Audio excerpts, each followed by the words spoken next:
बिस्मिल्लाहिर्रहमानिर्रहीम। मैं डॉक्टर खालिद रंधावा जी। अज असी अपने किसान भरावां नूं अवेयरनेस देवांगे कि जिहड़े लोगों की अक्सर डेयरी फार्म के उत्ते या आम रूटीन से जिन्होंने लोगों ने जानवर रखे हुए हैं उन्होंने शिकायत होंदियां ने कि साढ़े जानवर जिहड़े ने वो दुध बहुत घट देंदे ने। तो दुध वधाउण दा तरीकाकार जिहड़ा हैगा वो तुहानूं तरीकेकार दसदे हैं। सियासी तरीके के लिहाज नाल ही तुहानूं दसांगे सारी गलबात। हर चीज़ तो दुध के उत्ते डिपेंड करती है खुराक की वजह। तो खुराक दे विच जिहड़े जानवरां दी ते गाइयां दी खुराक की जिहड़ी जरूरियात होंदी है अगर वो मुकम्मल तौर पर पूरी कर दित्तियां जाण तो आटोमैटिक ही दुध बेहतर हो जाता है। उहदे विच सानूं 4 चीज़ां की जरूरत होंदी है कि लैक्टोज ते उस तो बाद प्रोटीन तो बाद कैल्शियम। ये 3 चीज़ां ये हो गई। चौथा हो गया इन्हां दी पानी की निगहदाश्त कि जानवर जिहड़ा वो ज़्यादा तो ज़्यादा पानी इस्तेमाल करे क्योंकि तकरीबन दुध दे विच 80% पानी हुंदा है। तो बेहतर यह तरीकाकार कि जानवर की जिहड़ी खुराक है उहदे विच 3-4 चीज़ां जिहड़ियां ने वो अच्छे तरीके नाल मिक्स कर दित्तियां जाण ते तुहाडे जानवर जिहड़े ने वो बेहतर खुराक खा के ते अच्छा तुहानूं दुध दे सकदे ने। तो डेयरी फार्म के उत्ते प्रोडक्शन का तो डेयरी फार्म नूं कामयाब बनाउण दा तरीकाकार भी यही हुंदा है कि तुहाडे जानवर जिहड़े ने वो ज़्यादा तो ज़्यादा दुध देण ते तां ही ज़्यादा बेहतर ये तुसीं अपने कारोबार नूं तकवीयत दे सकदे हो।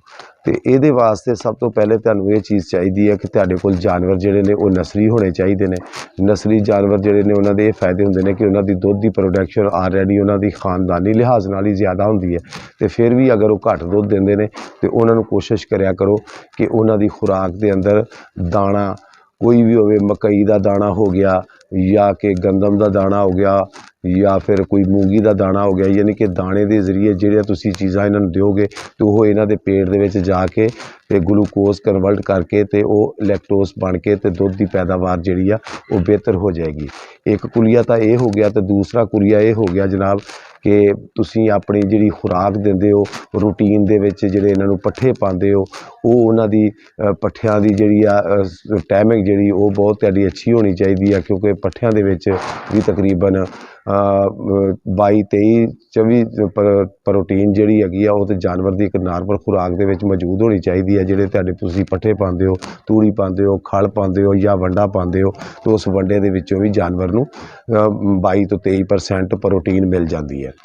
तो उस तो बाद आ गया तीसरी गल दे विच ये चीज़ हुंदी है ज़्यादा से ज़्यादा शामिल करके कैल्शियम पाउडर जिहड़ा तुहाडा दुध देण वाले जानवर हुंदे ने उन्हां नूं तुसीं कैल्शियम जिहड़ा ना रूटीन दे विच गाइयां दी जिहड़ी मिकदार हुंदी है दुध देण वाले जानवरां दी उन्हां दे विच तुसीं कैल्शियम पाउडर जिहड़ा है वो इस्तेमाल करो डेली बेसिक दे उत्ते।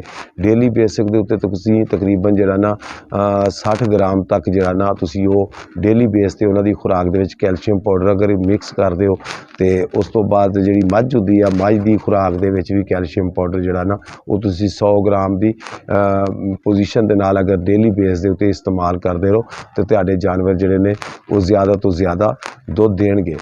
तो उस तो बाद यह है कि इन्हां नूं जिहड़ा ना एक हफ्ते की तुसीं रूटीन बना लो कि भी इन्हां नूं मसाले जात दिया करो, यानी कि जिहदे विच गुड़, सौंफ, मोटी इलाची, काली मिर्च, हाँ जी, सफ़ैद जीरा ते काला नमक ते चिट्टा नमक इहदा एक मसाला बना के या बाज़ार दे विचों भी स्टामक पाउडर बने बनाए मिल जाते हैं तो उन्होंने हफ्ते की रूटीन दे विच दिओगे तो उस मसाले दे देण नाल तुहाडे जानवर चरा भी ज़्यादा करनगे तो फिर पानी का भी ज़्यादा इस्तेमाल करनगे।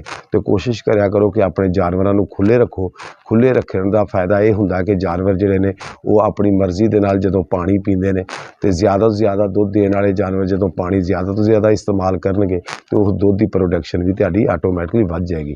तो जिहड़ियां तुहानूं मैं 3 चीज़ां दसियां ने पहले कि लैक्टोज हो गया, प्रोटीन हो गई तो कैल्शियम, ये इन्हां दी खुराक दे विच अगर तुसीं प्रॉपर तौर ते उत्ते शामिल करते रहोगे तो इंशाअल्लाह उल अज़ीज़ तुहानूं ये कदी भी साडे फार्मर हज़रात नूं गिला नहीं होएगा कि साडे जानवर दुध घट दिंदे ने। तो ये दी अज दी वीडियो जिहड़ी है ये तुहानूं बहुत ही फ़ायदा देगी। तुसीं इहनूं ज़रूर देखो तो इन्हां गल्लां दे उत्ते अमल करो तो इन्हां गल्लां दे उत्ते तुहाडे अमल करन दे नाल तुहाडी इंशाअल्लाह मिल्क प्रोडक्शन जिहड़ी है जी दुध की पैदावार बहुत ज़्यादा बेहतर हो जाएगी। दुआवां च याद रखना, डॉक्टर खालिद रंधावे नूं दुआवां च याद रखना। अल्लाह हाफिज़, अस्सलामु अलैकुम।